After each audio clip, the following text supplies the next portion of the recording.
ജീവനക്കാരുടെ വ്യക്തിവിവരങ്ങളടക്കമുള്ള ഡാറ്റ ചോർന്നെന്ന പരാതിയിൽ മുഖ്യമന്ത്രിക്കെതിരെ ഗുരുതര ആരോപണവുമായി രമേശ് ചെന്നിത്തല. മുഖ്യമന്ത്രിയുടെ ഓഫീസ് ജീവനക്കാരുടെ വ്യക്തിവിവരങ്ങൾ തേടി സ്പാർക്കിന് കത്തയച്ചുവെന്നും ഡാറ്റ ചോർച്ചയുടെ നഗ്നമായ ഉദാഹരണമാണെന്നും രമേശ് ചെന്നിത്തല വാർത്താസമ്മേളനത്തിൽ പറഞ്ഞു. മുഖ്യമന്ത്രി അറിയാതെ ഇത്തരത്തിൽ ഓഫീസ് കത്ത് അയക്കില്ല.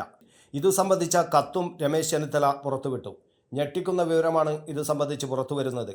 എല്ലാം മുഖ്യമന്ത്രിയുടെ ഓഫീസ് കേന്ദ്രീകരിച്ചാണ് നടന്നിട്ടുള്ളത്. മുഖ്യമന്ത്രിയുടെ ഓഫീസിൽ ഓഫീസർ ഓൺ സ്പെഷ്യൽ ഡ്യൂട്ടിക്ക് നിയോഗിക്കപ്പെട്ട സാംബശിവ റാവുവാണ് ഡാറ്റ എടുക്കാൻ സ്പാർക്കിന് കത്തയച്ചത്. എല്ലാ വകുപ്പുകളിൽ നിന്നും ജീവനക്കാരുടെ വിവരങ്ങൾ ശേഖരിച്ചു. കെ സ്മാർട്ട് വഴി എക്സൽ ഷീറ്റുകൾ ആക്കി നൽകാൻ ആവശ്യപ്പെട്ടു. PRD സ്പെഷ്യൽ സെക്രട്ടറിക്ക് വിവരങ്ങൾ കൈമാറാനായിരുന്നു നിർദ്ദേശം. മുഴുവൻ സർക്കാർ ഉദ്യോഗസ്ഥരുടെ വ്യക്തിവിവരങ്ങൾ ശേഖരിച്ചു. ഏറ്റവും വലിയ ഡാറ്റ ചോർത്തലാണ് നടന്നത്. മുഖ്യമന്ത്രി നേരിട്ട് നിർദ്ദേശിച്ച പ്രകാരമാണ് ഇത്തരമൊരു നീക്കം ഉണ്ടായത്. നിയമസഭാ തെരഞ്ഞെടുപ്പ് ലക്ഷ്യമിട്ടാണ് ഡാറ്റ ചോർത്തൽ. സുപ്രീം കോടതി വിധിയുടെ നഗ്നമായ ലംഘനമാണിത്. 2026 ഫെബ്രുവരി മാസത്തിന് മുമ്പ് ഉദ്യോഗസ്ഥരുടെ വിവരങ്ങൾ നൽകണമെന്ന് അറിയിച്ചാണ് കത്തയച്ചത്. ഉദ്യോഗസ്ഥരുടെ പേര്, ഫോൺ നമ്പർ, ജോലി അടക്കമുള്ള എല്ലാ വ്യക്തിവിവരങ്ങൾ അടക്കം ചോദിച്ചു. വ്യക്തിപരമായി വിവരങ്ങൾ ശേഖരിക്കുകയാണെന്ന് കത്തിൽ പറയുന്നുണ്ട്.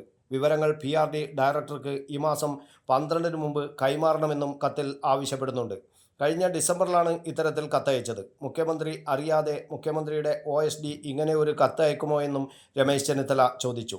മുഖ്യമന്ത്രിയുടെ നേരിട്ടുള്ള നിർദ്ദേശത്തിൻ്റെ അടിസ്ഥാനത്തിലാണ് ഈ കത്ത് മറച്ചുവെച്ച് ഇനി ഹൈക്കോടതിയിൽ സത്യവാങ്മൂലം നൽകുമോ എന്നാണ് ഇനി അറിയേണ്ടത്. ഇക്കാര്യത്തിൽ കോടതി കേസെടുക്കാൻ നിർദ്ദേശിക്കണം. ഹൈക്കോടതി ജഡ്ജിമാർക്കുൾപ്പെടെ മുഖ്യമന്ത്രിയുടെ സന്ദേശം എത്തിയെന്നും രമേശ് ചെന്നിത്തല പറഞ്ഞു. News bureau, Kannur media.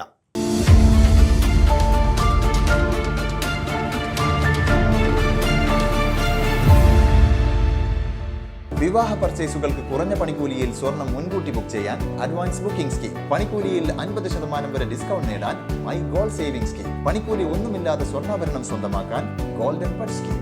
എന്നും വിശ്വസ്തയോടെ സ്വർണം സ്വന്തമാക്കാൻ ആരാധന ജ്വല്ലറി, കുവൈറ്റ് ആൻഡ് കണ്ണൂർ.